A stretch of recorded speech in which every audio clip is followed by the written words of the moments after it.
నమస్తే, నేను మీ advocate Shantiraj.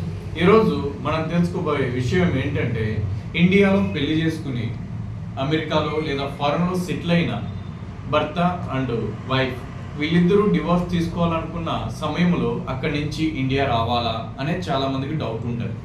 India వచ్చి మాకు ఇక్కడ ఉన్న జాబులను పోగొట్టుకోవాలా, ఎందుకు ఈ సిచ్యువేషను అనే గందరగోళంలో చాలామంది నలుగుతూ ఉంటారు.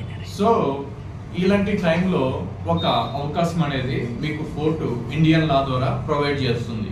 సో అదేమిటంటే, మీరు ఒక వ్యక్తిని అంటే మీ బంధువులను కానీ స్నేహితులను కానీ ఒకరిని జీపీగా పెట్టుకుని మీరు అక్కడి నుంచి ఇక్కడ మీ కేసుని ఫైల్ చేయవచ్చు.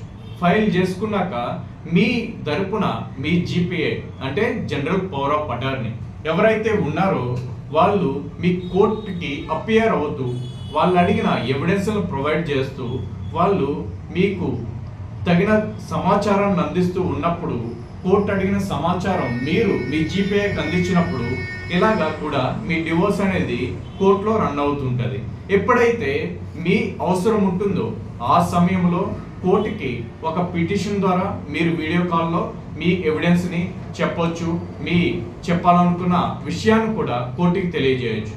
దాని ద్వారా మీ డివోర్స్ అనేది మీరు ఫారెన్లో ఉన్నా కూడా ఇండియన్ లా ద్వారా హిందూ మ్యారేజ్ యాక్ట్ ద్వారా మీరు పొందగలుగుతారు. జై హింద్.